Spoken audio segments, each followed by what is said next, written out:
नमस्कार, आदाब, सत श्री अकाल। आप सभी लोगों का हमारे YouTube चैनल पे बेटा बहुत बहुत स्वागत है। और आज हम गौतम बुद्ध के बारे में पढ़ाने के लिए जा रहे हैं बेटा। तो हमारा जो YouTube चैनल है जिसका नाम है ड्रीम कैरियर सचिन सर, अगर आपको ये वीडियो अच्छा लगे तो वीडियो को लाइक, कमेंट और शेयर जरूर करें बेटा। और अगर कोई भी प्रश्न है तो कमेंट करके पूछें, मैं आपके प्रश्न का जवाब दूंगा। तो बेटा हमारा चैनल कर लें सब्सक्राइब और उसके साइड में आ रहा होगा बेल आइकन, उसे प्रेस कर दें जिससे सबसे पहले नोटिफिकेशन आपको मिल सके।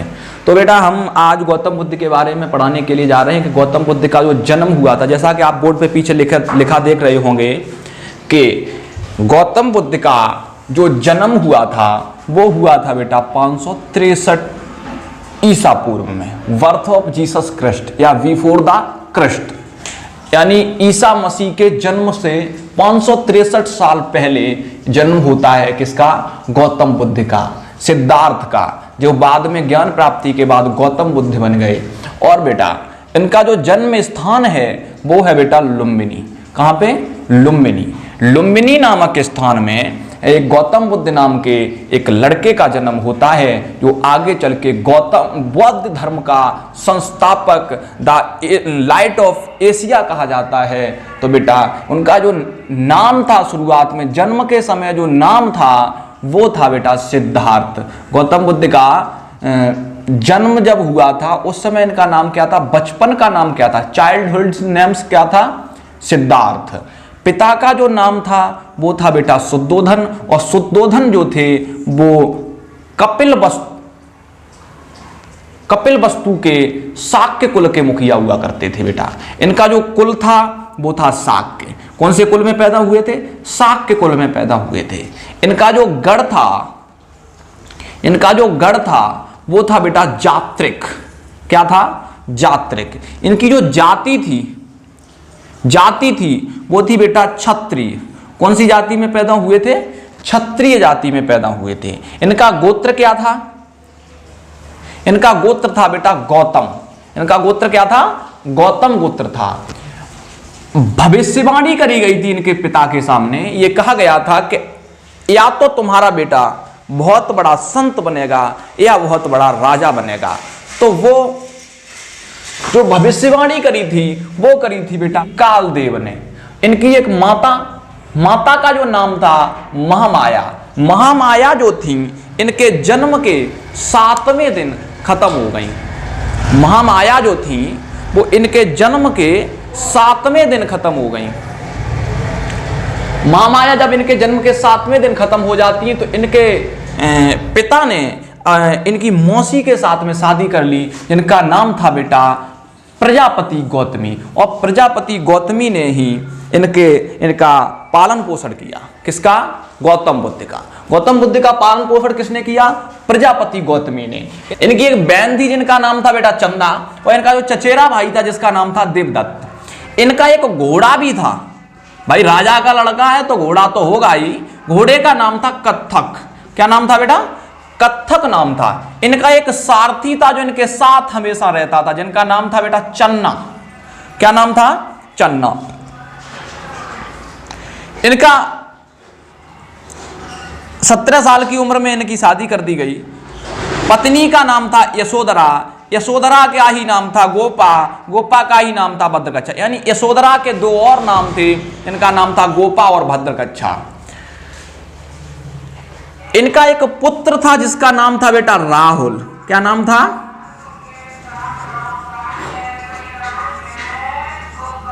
राहुल। इनका एक पुत्र था जिस पुत्र का नाम था बेटा राहुल। त्याग जो बेटा किया था वो किया था 29वें वर्ष। 29 साल की उम्र में गौतम बुद्ध ने क्या कर दिया? गृह त्याग कर दिया। एक समय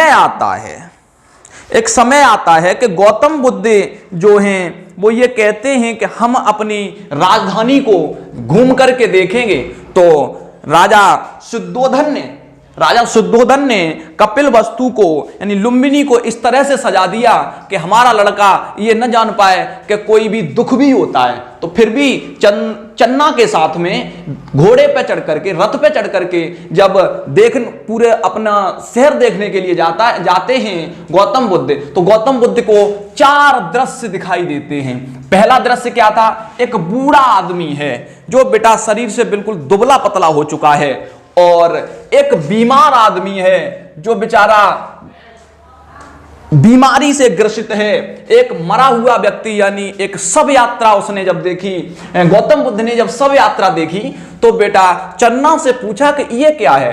तो चन्ना ने बूढ़े व्यक्ति के बारे में बताया कि जब आदमी जवान होता है, जवान के बाद में जब आदमी बड़ा होता जाता है, एक समय वो आता है कि आदमी बूढ़ा हो जाता है। तो बेटा गौतम बुद्ध ने कहा कि क्या हम भी बूढ़े होंगे? चन्ना ने कही बिल्कुल, ये सबके साथ होता है। बीमार आदमी, ये क्या है? तो जकी साहब ये आदमी बीमार है, इसे बीमारी हो गई है, जकी बीमारी हमें हो सकती है? चन्ना ने कहा बिल्कुल हो सकती है, बीमार तो कोई भी आदमी हो सकता है। एक शव यात्रा जा रही थी, लेकिन ये क्या है कि आदमी जब अपनी सारी उम्र व्यतीत कर लेता है फिर आदमी को यहां से गुजरना पड़ता है। जबकि हम भी मरेंगे, लेकिन साहब बिल्कुल मरोगे, ऐसी कोई बात ही नहीं है जो न मरो, मरना तो सबको ही है एक दिन, सब यात्रा तो सबकी ही निकलनी है।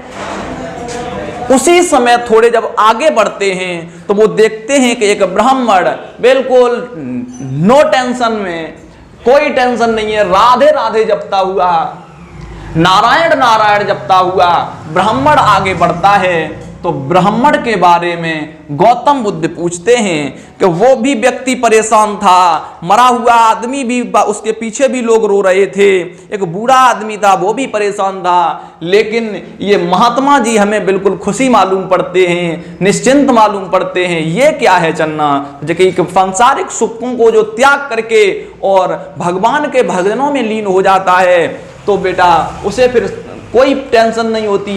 तो ये वही ब्राह्मण है, इसने सारी अपनी दुनिया को त्याग दिया है और ये भगवान के नाम में हमेशा व्यस्त रहता है, भगवान का नाम जपता है और भगवान की पूजा पाठ करता है बेटा।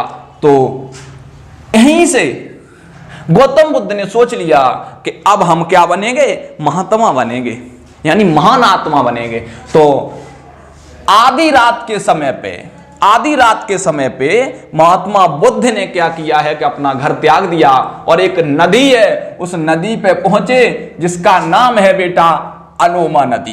क्या नाम है? अनोमा नदी। अनोमा नदी पे इन्होंने अपने वस्त्र बदले और मुंडन भी करवाया, यानी सरगंजा भी करवाया।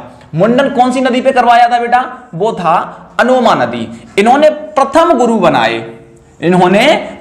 गुरु बनाए जिनका नाम था बेटा अलार कलाम। क्या नाम था? अलार कलाम। और ये जो प्रथम गुरु बनाए थे उनसे शाक्य दर्शन की शिक्षा ली थी। किसकी? शाक्य दर्शन की। और ये गुरु कहां बनाए थे? तो बनाए थे बेटा वैशाली में। कहां पे? वैशाली में। और उसके बाद में शाक्य दर्शन की शिक्षा किसकी ली थी बेटा? शिक्षा ली थी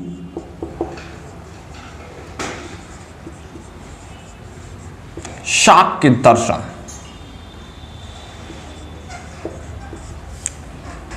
इन्होंने दूसरे भी गुरु बनाए थे, उनका नाम था बेटा रुद्रक रामपुत्र। यानी गौतम बुद्ध के 2 गुरु थे, पहले अलार कलाम को गुरु बनाया और दोबारा बेटा किसे गुरु बनाया? रुद्रक रामपुत्र को गुरु बनाया। रुद्रक रामपुत्र को जब गुरु बनाते हैं तो एक जगह है जहां पे ये रुद्रक रामपुत्र को गुरु कहां बनाते हैं? तो वो बनाते हैं बेटा राजगृह में। कहां पे बनाते हैं?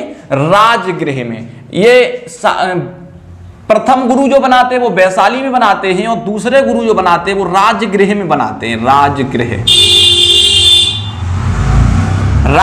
में जब गुरु बनाते हैं उसके बाद में ये उर्बेला नामक स्थान पे पहुंचते हैं। कहां पे पहुंचते हैं बेटा? उर्बेला नामक स्थान पे। एक जगह है उर्बेला। जब उर्बेला में पहुंचते हैं तो इनकी मुलाकात 5 साधुओं से होती है। पहले का नाम था अन्न, दूसरे का नाम था अस्सिज, तीसरे का नाम था बप्पा, चौथे का नाम था भादिया और पांचवे का नाम था बेटा कौंडिन्य। अन्न, अस्सिज, बप्पा, भादिया और कौंडिन्य। अन्न, अस्सिज, बप्पा, भादिया और कौंडिन्य, ये 5 ब्राह्मणों से जब मुलाकात होती है, नगर वधू होती है, एक वैश्या होती है जिसका नाम होता है बेटा सुजाता। क्या नाम होता है? सुजाता। तो सुजाता के हाथ की जब कौन? गौतम बुद्ध खीर खाते हैं। किसके हाथ की? सुजाता के हाथ की। तो 5 ये ब्राह्मण जो होते हैं वो कहां चले जाते हैं बेटा? वो चले जाते हैं सारनाथ। कहां चले जाते हैं? सारनाथ चले जाते हैं। 5 ये ब्राह्मण सारनाथ चले जाते हैं, यानी गौतम बुद्ध का जो साथ है वो छोड़ देते हैं। फिर गृह त्याग के 6 वर्ष बाद, गृह त्याग के 6 वर्ष बाद कहां पे? निरंजना नदी के तट पे 35वें वर्ष में। कौन से वर्ष में? 35वें वर्ष में।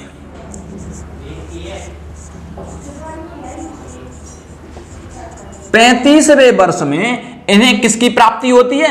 ज्ञान की प्राप्ति होती है। नदी कौन सी थी बेटा? निरंजना नदी थी। कौन सी नदी थी? निरंजना नदी थी। और वृक्ष कौन सा था? वृक्ष बेटा इनका जो था वो पीपल वृक्ष था। पीपल वृक्ष के नीचे निरंजना नदी के किनारे गौतम बुद्ध को किसकी प्राप्ति होती है? ज्ञान की प्राप्ति होती है, जिसे कहा जाता है बेटा गया। बिहार में यह पड़ता है गया नामक स्थान पे। कहां पे? गया नामक स्थान पे। और ज्ञान के बाद में इनका जो नाम पड़ता है वो पड़ता है बेटा तथागत, शाक्य मुनि, गौतम बुद्ध। तथागत, शाक्य मुनि और गौतम बुद्ध। बेटा यहां से आगे जो हम आपको गौतम बुद्ध के बारे में, ये तो बेटा शुरुआत है, पूरा इतिहास गौतम बुद्ध के बारे में बताएंगे। तो ये बताएंगे बेटा नेक्स्ट वीडियो में। तब तक के लिए जय हिंद, जय भारत। और दोस्तों अगर ये वीडियो अच्छा लगे तो वीडियो को लाइक, कमेंट और शेयर जरूर करें और हमारा चैनल कर लें सब्सक्राइब, जिससे आपको पूरा इतिहास इसी चैनल पे मिलेगा बेटा। और साइड में आ रहा होगा बेल आइकन, उसे प्रेस कर दें, जैसे सबसे पहले नोटिफिकेशन आपके पास पहुंचता रहे बेटा। तो मिलते हैं बेटा अगले वीडियो में। तब तक जय हिंद, जय भारत।